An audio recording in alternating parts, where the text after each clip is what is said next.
Mibetana maboko soko lingo za député. Tokota ba candidature ande. Même 150 000 candidats Tokota pour que IDPS a 497 députés kuna l'Assemblée nationale. IDPS viva. Rappelez-vous l'interprétation de l'article 70 Oyo et le que le président va rester en fonction. Après les 2 mandats constitutionnels et Fati, le président de la République va rester en fonction. Pourquoi? Parce que Torolinato stoppé exode rural. Bandero Baouta, la province, bazar retourne à Kinshasa, ba yali sosouté, ba retourne la baso des moutons, la province, là-bas. Le Congo, la RDC a 26 provinces, 145 territoires. Ba retourne la chose des moutons dans le territoire, non. Bongo ba retourne à Kinshasa, au Lurani. Kuna pas na oso des moutons. Bongo si retourne misala oso des moutons, aux amigolobo. Soki so des moutons, moro awa ya machine, et ça dit soki 10 mois. Bongo so baluba tonga 145 sauts de moutons. Mais entre-temps, le président de la République reste en fonction jusqu'à l'installation effective des nouveaux présidents. Pour que le président Azal est élu et s'engale les choses à Nini. Pour les choses, il me faut Mongoza. Mais Mongo biso totongi na roso des moutons. Oro la biso retosali ma ben problème ni. Bête la constitution. Il est pas vivant. Balugaki makambo bakozo ya mosala te mais pour la politique na kofana ya ba stratégie nanga bazo monter ngona butu biso tozo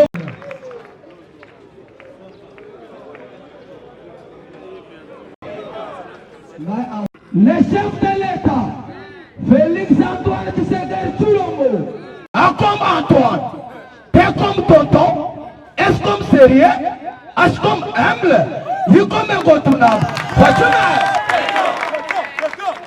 Lelo, tolo bangonyo, tolo bamutu, fwache chef de l'État, bamata, bakita, babaluk, balala, mais bona bango, bona bangonyo so, aboué, tozem sebino boye, tolo mwende makambo ebele bela mutu, awa na Congo ya, Docteur Etienne Tshisekedi Tshilombo, ya Simon Kimbangu.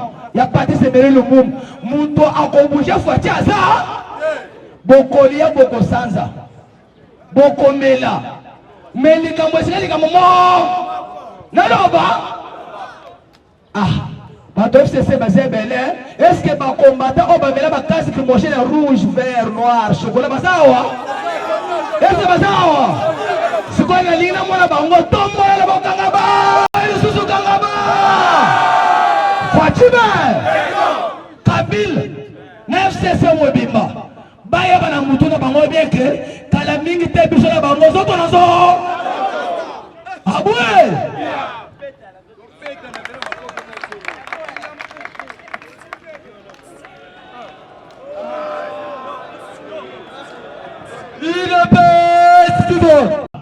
Chef de l'État lobby non, division et causalité. Deuxième question, Monsieur le Président, ce qui que FCC n'a pas bloqué au Konsalanine, chef de l'État a fait réponse à lobby Nazana stylo rouge na mabokona. IDPS viva. Si quoi malaria ou belengo yanine. IDPS viva. Réponse à chef de l'État est claire. Chef de l'État a dit que a dissoudre le Parlement, c'est parce que question n'est qui piégé. Dans la politique, ceux qui me connaissent le balikam, il faut que na bokebi, s'il vous plaît.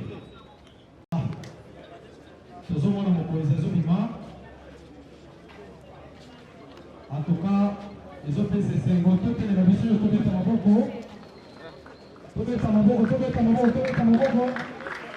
Monsieur le secrétaire général,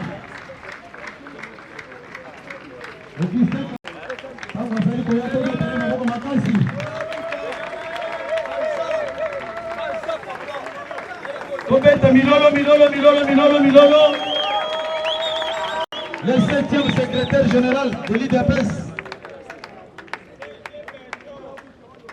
IDPS vivant! Fatime! Pour côté les marques dans la position, on a deux hymnes du parti. pour ma solo et banda.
UDPS viva! UDPS viva! UDPS viva! Viva! UDPS viva! Félix Tshisekedi, président de la République démocratique du Congo, viva! Tshisekedi, héros national et l'émissaire chef de l'État. Vous mettez la maboko makasi.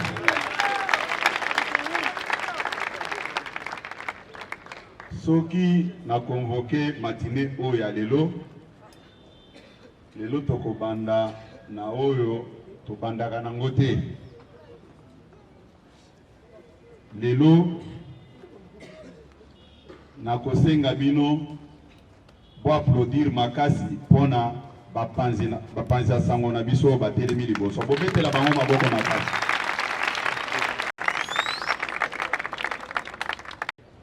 Il y a un monde et la presse.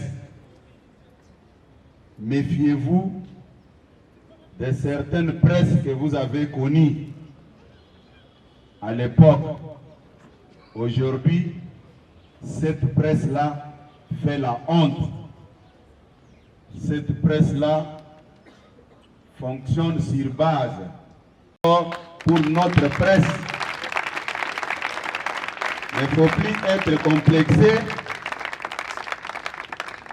de telle ou telle presse étrangère. Matinée politique, je l'ai fait en lingala. Mais si j'ai choisi le français, c'est pour faire comprendre à nos amis étrangers que ce n'est pas de cette manière qu'on peut aider l'opinion. On ne peut pas faire la promotion ou bien le marketing politique d'un individu ou d'un groupe d'individus sur base de mensonges. Les choses doivent être dites clairement de cette manière-là.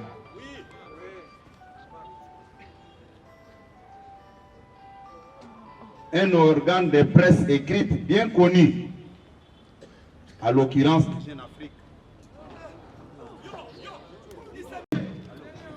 Mes chers amis, j'ai lu des insanités rédigées dans un bon français.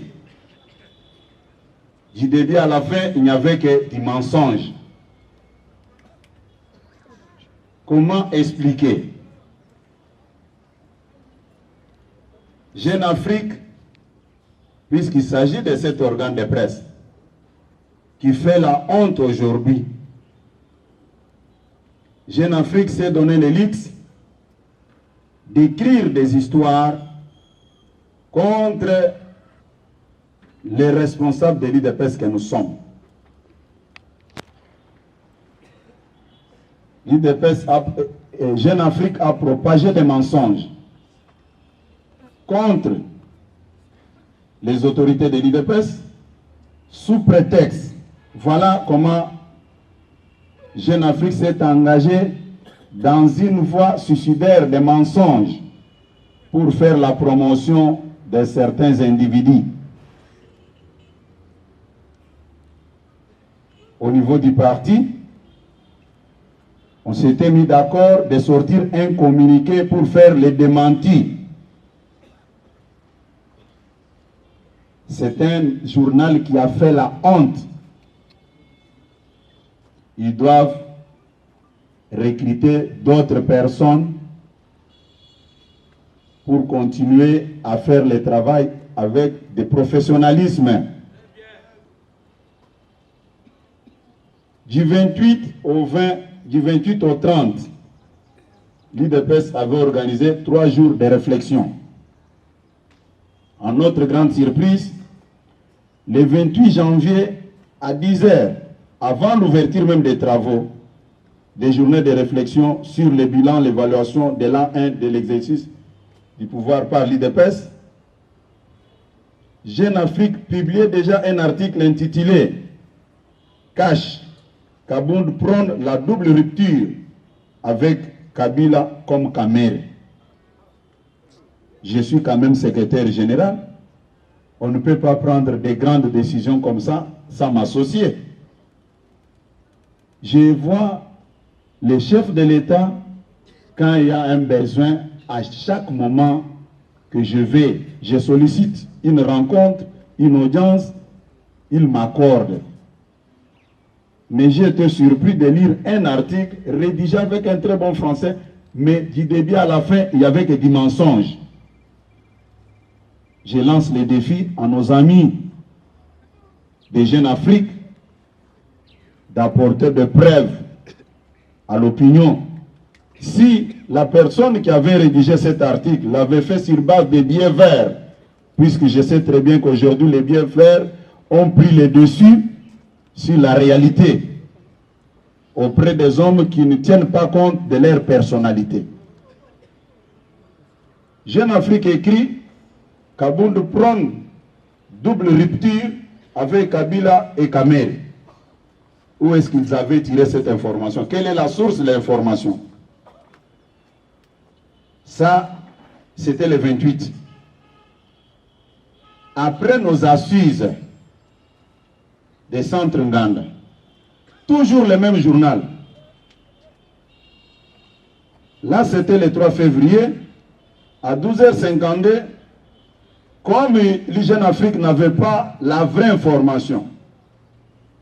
Comme on dit qu'il n'y a pas un crime parfait, Jeune Afrique va encore publier un autre article intitulé « Tshisekedi refuse de mettre fin aux alliances avec Kabila et Kamere ».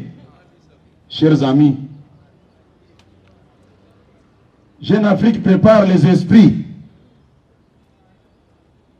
des Congolais et après, Jeune Afrique va conclure. Je peux vous dire ici, nous avons terminé nos 3 jours de réflexion au centre Nganda. En dehors des conversations téléphoniques, je n'ai pas rencontré le chef de l'État. J'ai vu le chef de l'État qu'au mausolée. On s'est embrassé avec lui. Il nous a dit, quand il nous embrassait, que non, je vais aller consoler le président Sassou Nguesso qui a perdu un membre de sa famille. Après Congo-Brazza, je dois partir à Luanda et puis je rentre au pays. UDPS viva! UDPS viva! Mais c'était à quelle occasion que nous, les membres de l'UDPS, nous avions remis les résolutions du conclave auprès du chef de l'État et ce dernier a refusé de prendre les résolutions de sa famille politique. Un mensonge grossier, téléguidé par certaines personnes, par certains politiciens, moyennant les billets verts. UDPS viva! UDPS viva! Ils ont bien écrit avec un très bon français. Voilà, à cause de l'argent, cet organe de presse que nous avons soutenus à bas âge jusqu'à aujourd'hui vient de montrer à la face du monde qu'il n'y a jamais eu de vérité dans leurs publications. C'est pourquoi je n'ai pas voulu passer ce message en lingala. Je me suis fait violence pour passer ce message en français pour qu'ils comprennent qu'ils doivent faire correctement leur travail. Le chef de l'État a une considération envers nous de sa famille politique, puisqu'il tire ses origines à l'IDPS. L'IDPS viva! L'IDPS viva! Applaudissez très fort pour le chef de l'État.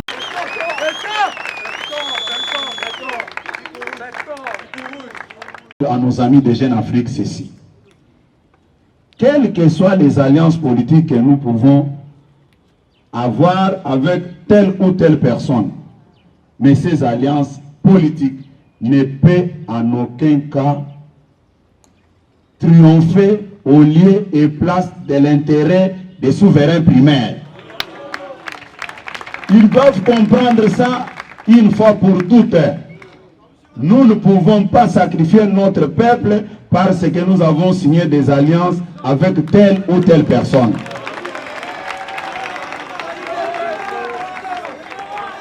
C'est un journal de la honte.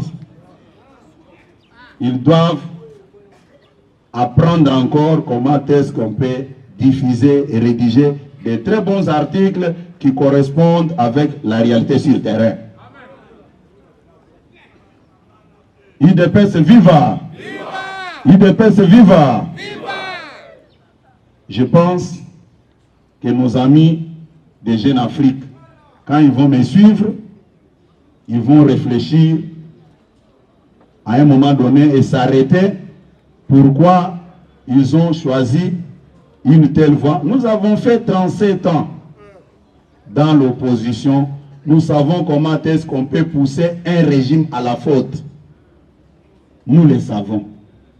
C'est la raison pour laquelle aujourd'hui, quand je reçois un coup de fil, telle personne est arrêtée arbitrairement, je demande aux avocats de s'imprégner de la situation, puisqu'il y a certains actes qui sont posés par excès de zèle pour ternir l'image du chef de l'État. Et nous, en tant que sa famille politique, nous n'allons pas nous laisser faire. IDPS viva! IDPS viva!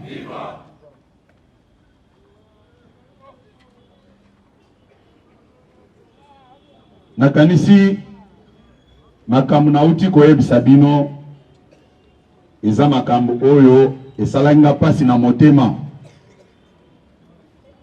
Mokolo biso toza kokende na centre Nganda po tovanda tosolola. Pona nini tokendeki na retraite po to réfléchir totala makambo nini etamboli banda tokomi na bokonzi mbula mobimbe ekoki il faut toyeba totamboli ndenge nini.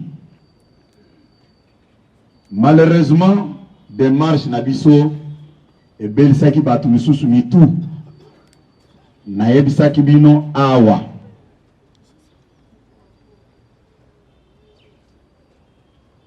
Mokonzi ya mboka Félix Tshisekedi nde asinyaki ba accord.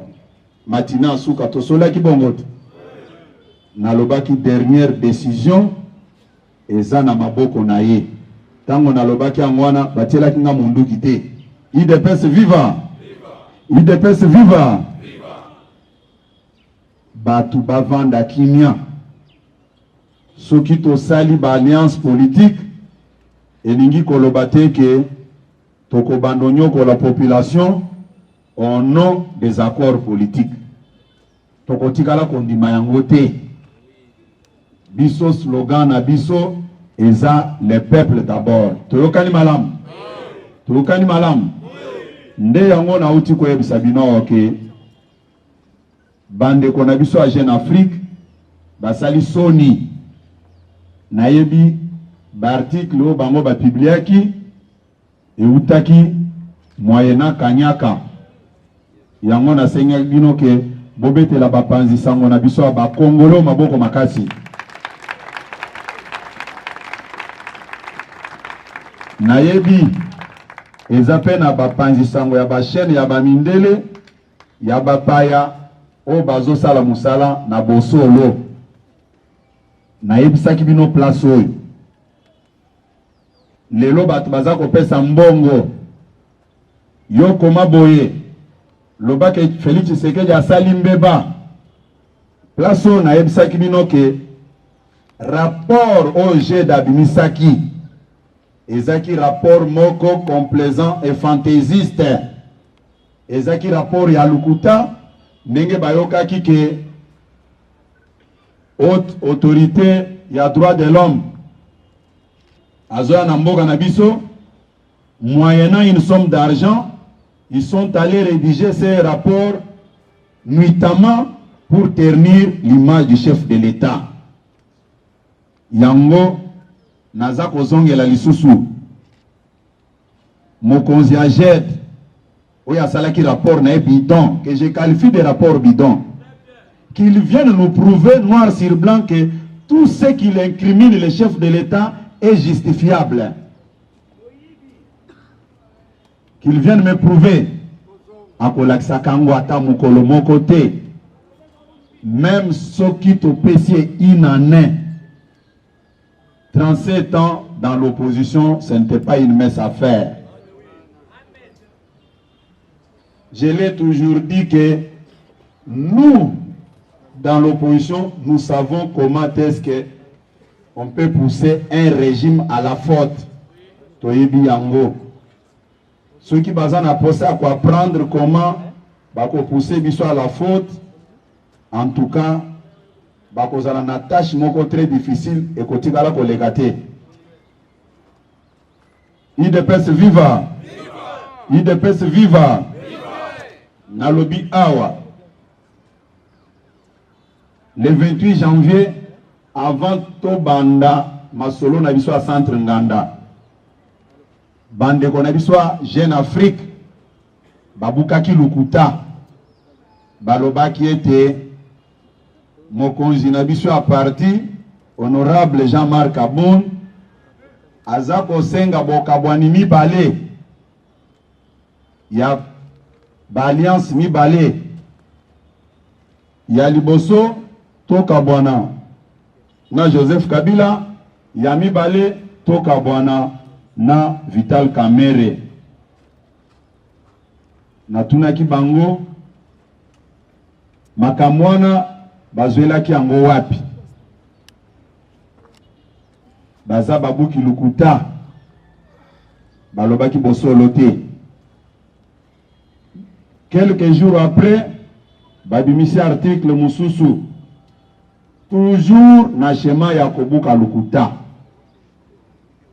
o mokonzi ya mboka aboyi koyamba ba résolution oyo ebimaki na centre Nganda ba résolution oyo ebandai kosenga ye bokabwani na bandeko na uti kotanga yango naza koyebisa bandeko ya Jeune Afrique bamisala bakamikaze te bamisala bakamikaze te biso IDPS soki tolobi ke likambo tobo yango tokokende kobomba na sima ya likambo songolo pakala te ba résolution na biso primaire to réservango na mokonzi ya mboka mwana mboka Faci Beton bobetele maboko makasi epesi koyimayima ezanini biso toza parti politique famille politique ya mokonzi ya mboka biso tozokutana na petit peuple azosolola na biso biso toza koyoka toza ko se rendre compte que situation toza kokende eza ya kozangisa biso moyen ya ko présenter bilan na biso po mokonzi ya mboka nde akozala na bilan à présenter. Correct. Ezate que non, au nom d'une coalition quelconque, Moutouata Moko akoya que non, je prends votre place pour présenter le bilan ndenge moko nayo. Jamais, jamais. Ebele bakowanga nae ndenge Pierre awangana ki Jésus. Bandeko toza na bango na ba alliance naza ko ebisa bango boy. Bamona biso babololete. Bamona biso babololete. Nakanisi ces derniers temps. Bomoninga naza kokende koluka bandeko na biso nyonso o balongwaki pour des raisons quelconque nakat na biso. Message nanga eza moko. Biso UDPS tokoki jamais qu'on se comporter comme ba compagnon ya Mzee Laurent Désiré Kabila. Parce que tango bayaki na pouvoir na Kinshasa ba réfléchissa quitter comment conserver leur pouvoir. Fini la récréation, nous avons longuement parlé avec tous les enfants de l'UDPS. Nous nous sommes rendus compte que nous avons passé toute une année dans des futilités et laissé la place aux non concernés qui n'ont jamais versé le sang pour ce pouvoir. C'est la raison pour laquelle naebisi bandeko na nga nyonso boye tango nazota la pouvoir ango, je ne me retrouve pas. Nous devons protéger notre joker Fachi Béton. Nous devons mettre de côté toutes nos divergences, regarder dans une même direction pour soutenir le chef de l'État qu'on veut à tout prix prendre en otage en dehors de sa famille politique pour permettre le qu'on a les sous-soutenir.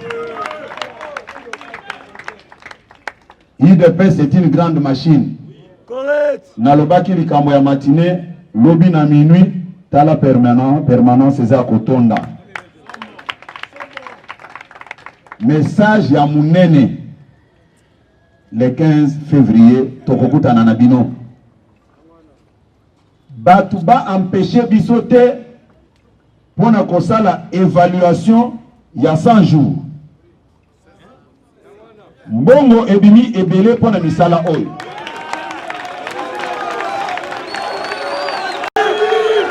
UDPS viva! Naza koloba boye. Mutu ata moko te a empêcher UDPS pour asala évaluation ya makambo etali 100 jours. Avant ya kobomaye batuna kaye pona nini yo bomi mutu oyo po tolingi to bomayo criminel pe alobaka no soki na bomi eza pona likambo songolo pakala. Nalandi ba intervenant mibale sur Top Congo autour ya makambo ya 100 jours. Nalandi directeur de cabinet ya mokonzi mboka. Nalandi pe ministre ya finance. Non, non.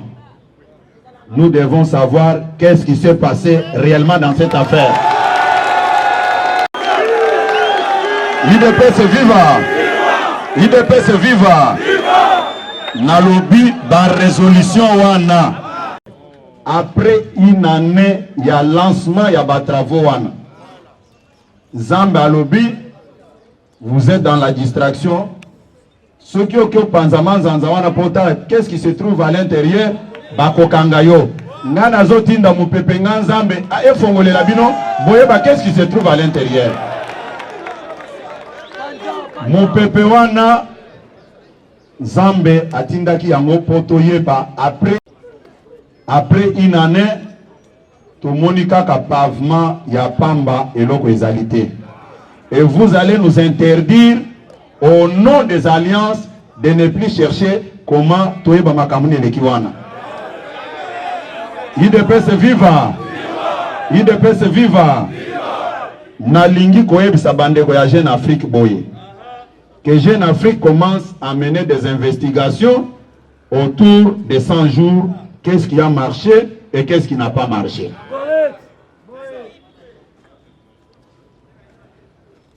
Nous avons suivi les explications des uns et des autres. Nous, en tant que famille politique et chef de l'État, nous avons un mot à dire. Est-ce que boyebite que bako konabiso baloba bapesa kamwana ya baba kombote batuna kaye yemoko aloba kombo ya mwana na ye lokola yebi koloba te bakoyebisa ye ke komata na papier pototi ya kombo ya mwana no na mikanda maternité. Mais lelo mokonzi ya mboka oyo baye koyeba na kimukolo bakomi kolinga ye kolika biso bakouta na ye awa. Est-ce que bino bondimi eloko wana? Wana ezali IDPS viva! IDPS viva! Moko na telemaka na moni cortège ezoleka ngambangu na lobi ekomi ya boye batu oyo balingi mokonzi ya mboka koleka babiso. IDPS viva! Nandaku oyo le 19 septembre 2016, ça fait partie de notre histoire. Mokonzi ya mboka asazwaki ndaku na ye na 12e eri awa na se. Namoni mupepa mabe eza koya. Tovandi na ye na kati awa. Nayebi parmi pour des raisons professionnelles nakoki kobenga yete po erwana zaki civil toswanaka na ndako oyo. Naza koyebisa mokonzi ya mboka na lobi bima kende ndako no basi babongisi tika ndako oyo moko asiliki nga lobi te mokonzi bima kende na pokwa mokonzi abima akende na ye ake kokote pa na ye na butu baye kotumba batu awa soki epaza na kati alinga kufa te. Mais lelo namoni batu bakomi ba catholique koleka na pape. IDPS viva! Non, lelo namoni batu bakomi ba catholique koleka na pape. Tovandaki place oyo. Tovandaki awa.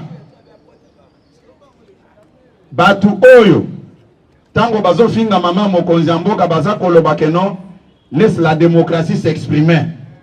Mais lelo bakomi ba catholique koleka na pape. Et comme non, faites attention, Kabouya Lana Kaboun présente un grand danger pour les chefs de l'État. Et comme il y a boye, IDPS viva! Naza koloba makamboyo ezapona ko seksa binote. Soki bomoni na s'engager na voix oyo même bao ba finganga na ba télévision même bao ba contestanga na kati ya ba chaîne de télévision na ba émission na lobi biso nyonso tozaba na Tshisekedi. Nous devons d'abord protéger notre pouvoir. Et je suis très content et très fier puisque bande konabiso nyonso ba comprendre eloko wana balobi. Monsieur le secrétaire général, il faut qu'on continue boye. Nous devons soutenir le chef de l'État et qu'on récupère le pouvoir Nabiso.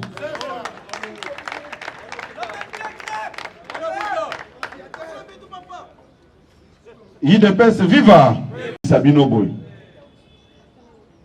Kaka na lopango. Baebisa kibino. Konga esala kangelo ko mokote. Tous les jours que Dieu a créé, nazaraka na article moko o bazo finganga, o bazo kolenga makamu. Muibi, nouveau adhérent ya FCC, baloba kango.